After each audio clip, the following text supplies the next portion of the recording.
Hello, my friends. Welcome back to Find the Joy with Jen. I am so glad that you're here today. If you're listening while you're driving, walking, or just doing life, I am grateful that you pressed play today. I want to share a little something that has been on my heart and in the works for a while now. In February, I'll be launching a new coaching program. It is for women only. It's a 4-month high touch coaching experience for LDS and Christian women. This program is designed for women who want to increase their confidence by stepping more fully into their feminine nature, learning practical skills, and intentionally align your life with your purpose, vision, and values. We will work through topics such as identity, self-trust, communication, emotional connection, creating healthy relationship dynamics, and even conversations about intimacy, sex, and desire, all grounded in faith and grit and grace. Two of my favorite topics. This isn't about becoming someone that you're not or trying harder to be enough. It is about learning to live intentionally and being empowered to lead your life with confidence and experience more joy in the process. I am so excited to launch this program and invite a few special women to come along with me for this brand new coaching experience. I will share more details soon, but if this resonates, stay close. This is for women who know you're ready for more. Today's topic is one many of you will deeply relate to. If you've noticed that since your divorce, your brain seems to go to worst case scenario, if you feel more guarded and cynical and quicker to expect disappointment than you used to, if you've thought, why do I feel like this now? I want you to hear this right now. Nothing is wrong with you. You are not broken, my friend. You are not failing at healing, and you are not too negative. Your brain is just doing exactly what it was designed to do, to protect you. And understanding that can be incredibly freeing. But protection is not the same as truth.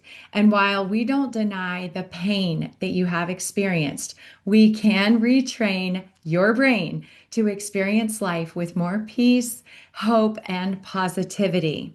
Before we dive in, if this channel has been helpful to you as you're navigating divorce, healing, and rebuilding your life, I would love for you to subscribe, whether it's here on YouTube or on the podcast app, so you don't miss any future episodes, friend.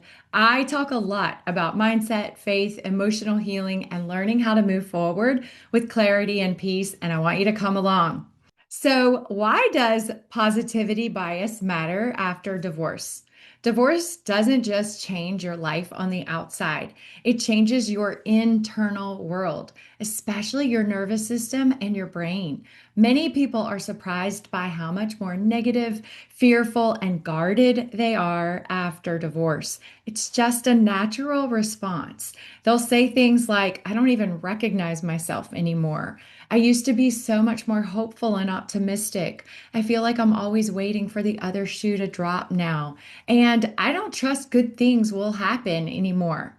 And often these thoughts lead to shame. We start judging ourselves for not being positive enough or not moving on faster. But today I want to help you understand what's actually happening inside your brain and why this shift makes sense. So let's talk about something called positivity bias. Positivity bias is the brain's natural tendency, when it's healthy and regulated, to notice, remember, and expect positive outcomes more than negative ones. In a regulated state, your brain filters out some negative input. It recovers emotionally more quickly. It expects that things will work out, and it remains open to connection and opportunity and hope for things to get better in the future. Now, this isn't denial, and it's not pretending that life is just perfect. It's just a general optimistic outlook that allows us to hope for the best, even when life gets challenging. It's how our brain allows us to function and take risk and love and move forward, even when we face challenges and disappointments. So, let me tell you about Dr. Daniel Amen's research on the brain. I love Doc Amen. I have read his books and have been following him for years. He is a psychiatrist who has spent decades studying brain health. He uses SPECT scans to better understand how brain function affects thoughts, emotion, and behavior. It's so interesting to me. And he just recently highlighted some of his research showing that when the brain is healthy and regulated, it naturally leans towards optimism, hope, and solution focused thinking. One of the consistent findings in his work is this: when the brain is healthy and balanced, it naturally leans towards optimism, flexibility, and a positive expectation. In other words, positivity bias is a feature of a well regulated brain. But Dr. Amen also teaches something equally as important. When the brain experiences trauma, chronic stress, or emotional injury, that positivity bias weakens. The brain doesn't become negative because something is wrong with you. It becomes negative because it's trying to keep you safe. So, trauma and chronic stress cause you to have a hyper vigilant brain that leads towards a negativity bias. That hyper vigilant brain scans for threats, loss, rejection, betrayal, and what might go wrong next. Does this sound familiar, friends? I know I experienced this when I was living with betrayal and going through separation and divorce, and I know many of you are too. So, you can imagine what divorce does to the brain. Divorce is not just a legal or relational event for your brain. Divorce often registers as trauma, loss, rejection, abandonment, betrayal, identity disruption, and emotional threats. When the brain perceives a threat, it shifts into survival mode. When we're in survival mode, the brain is constantly scanning for danger. It anticipates harm. It prepares for disappointment. It becomes hyper vigilant. This is why, after divorce, so many people experience increased anxiety, negative thinking, depression, emotional numbness, difficulty trusting or experiencing joy. These are all normal responses when you go through a traumatic experience like divorce. It's not merely pessimism, it is protection. It is your brain's way of trying to keep you safe. Your brain is essentially saying, that hurt deeply. Let's make sure that never happens again. But negativity can become your automatic state. When you've been hurt, your brain prioritizes prediction over peace. You've probably heard me say this before. Your brain wants to be right more than it wants you to experience peace or joy. So it would rather expect something bad and be wrong than expect something good and be blindsided by disappointment or hurt again. So if you notice thoughts coming up for you, like this won't last, or I'll probably get hurt again, or that's what all men or women do. They just lie or cheat or betray or deceive, or something else will go wrong. I shouldn't get my hopes up. That doesn't mean you've just become a negative person by nature. It means your brain has learned very intelligently that hope once came with pain, and it's trying to prevent you from experiencing more pain. So it's a type of survival mode. This is a natural response to the pain and trauma that you have experienced, but you do not have to stay here, friend. And it's actually not healthy to stay in this survival mode long term. While the survival mode is useful in the short term and it does provide you some protections, it's not meant to be permanent.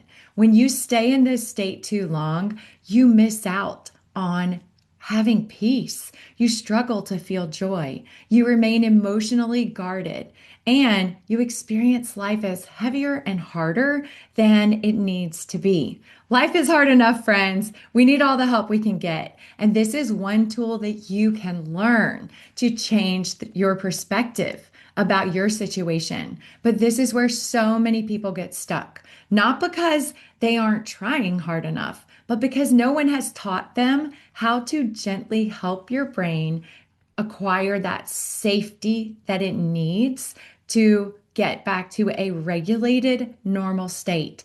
But this is where I can help you, friend. What you focus on really matters. We ultimately have control over our minds and our attention, what we focus on. Our brains do so many things and think so many thoughts automatically that it may not feel like this is true, especially when you are healing from a broken heart or betrayal or divorce. We all have something called confirmation bias, which basically means once we believe something is true, we will seek evidence to support that. So there is truth to the statement that we create our reality. As Tony Robbins says, energy flows where focus goes. So as you focus on looking for positive things in your life, you will put more energy there. You will put more attention there. You will tell your brain that's important. And guess what? You will find more positive experiences. It's also true that what we focus on becomes more important to us. So, for people hurting, this can feel dismissive. It can feel even shaming, like you're being told that your pain is your fault. Hear me. That is not what I believe, and that is not what neuroscience supports. Here's a more accurate, compassionate truth. We don't create reality denying pain. We shape our lived experience by choosing where our attention goes now, even after we have experienced pain. Dr. Amen teaches that the brain strengthens whatever it repeatedly focuses on. This means repeated threat focus strengthens fear circuits. Repeated safety focus strengthens calm, hope filled circuits. This doesn't erase your trauma or your pain, it helps the brain heal from it. And this is the best news ever, friend. You can rebuild your positivity bias. Rebuilding positivity bias is not about thinking happy thoughts, okay? It looks like this: catching yourself when your mind jumps to a worst case scenario and pausing to consider that things could turn out better than you expect. Noticing when something neutral stays neutral and just appreciating it's not bad or good. Letting small good moments exist without immediately dismissing them and assuming something bad must be coming, and allowing safety to register in your body. This is so important. Now, this might sound simple, but for a traumatized brain, it's profound. Every time you notice safety without immediately bracing for harm, you're teaching your brain something new: faith, healing, and hope. And from a faith perspective, this is so meaningful. Staying optimistic and hopeful is also a way to practice and strengthen our faith in God. Think about how many scriptures and teachings from our prophet and church leaders that invite us to remember, consider, look, notice, and ponder. These are all attention getting invitations, right? They're inviting us to look for the good, to notice, to consider the positive, the good, the optimistic. This reminds me of one of my favorite prophets, Gordon B. Hinckley. And if you grew up with him as your prophet, then you know he was known for his blunt optimism, even through incredibly difficult seasons. One of my favorite quotes from President Hinckley is, "It isn't as bad as you sometimes think it is. It all works out. Don't worry." I say that to myself every morning. It all works out in the end. Put your trust in God and move forward with faith and confidence in the future. I love this quote from him so much, and I appreciate that he didn't say the future or tomorrow would be perfect. He didn't say that pain would suddenly disappear. He said it will all work out if you keep trusting God. And that kind of belief matters because our thoughts direct our focus. It's something to remind yourself of. From both a faith perspective and a brain health perspective, choosing to believe that tomorrow can still be better than today or your past is not denial. It is not pretending today doesn't hurt or that you haven't experienced pain in the past. It allows your mind and your heart to stay open rather than shutting down in fear. When we believe that God is still working, that healing is still possible, and that goodness can still exist ahead for you, we create space for your brain to come out of survival mode. And that belief does not erase your trauma or your pain, but it helps your brain stop treating the future like a threat. I don't believe God asked us to pretend that our pain didn't happen or ignore or diminish the pain we have experienced. I believe that He gently invites us to choose to trust Him with our hope and to see that good is possible again when we're ready. And that seeing is part of healing. I want to challenge you this week to apply this concept in your life. It's super simple, nothing overwhelming. Every day, just notice 3 moments that are neutral or slightly positive, safe, and ordinary. That's it. No gratitude list, not forced positivity, just moments where nothing bad happens. This tells your brain, it draws attention and focus to your brain that you're not under constant threat anymore, that everything's okay, that it's just getting back to normal, right? If you're feeling more negative since your divorce, that doesn't mean you're stuck. It just means that your brain has been working overtime to protect you. And now, little by little, you are allowed to teach it something new. Positivity is not denial, it is just permission to live and hope for better again. And healing doesn't happen all at once, friends. It happens one safe moment at a time. As we wrap up today, I want to come back to something important. If you're feeling more negative since your divorce, that doesn't mean you're stuck. It doesn't mean you're failing at healing. And it definitely doesn't mean this is just who you are now. Do not accept that. That is not just the truth if you don't want it to be. It means that your brain has been doing its job, protecting you after a very painful experience. And now, little by little, you're allowed to teach it something new. Not all at once, not perfectly, just slowly and gently. Positivity is not a denial. It's not pretending things didn't hurt. It's allowing safety, hope, and goodness to exist in your life and in your future again, one moment at a time. Healing does not come from forcing yourself to feel better. It comes from letting your brain learn that it does not have to stay on high alert forever.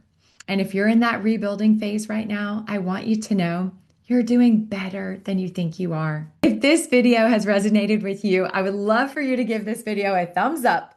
That will help more people find this message. And feel free to share in the comments, where do you notice your brain going negative after divorce? And what is one small moment of safety or goodness that you've noticed recently? And remember, there is still joy ahead for you, my friend, and I can help you find it. Bye, y'all.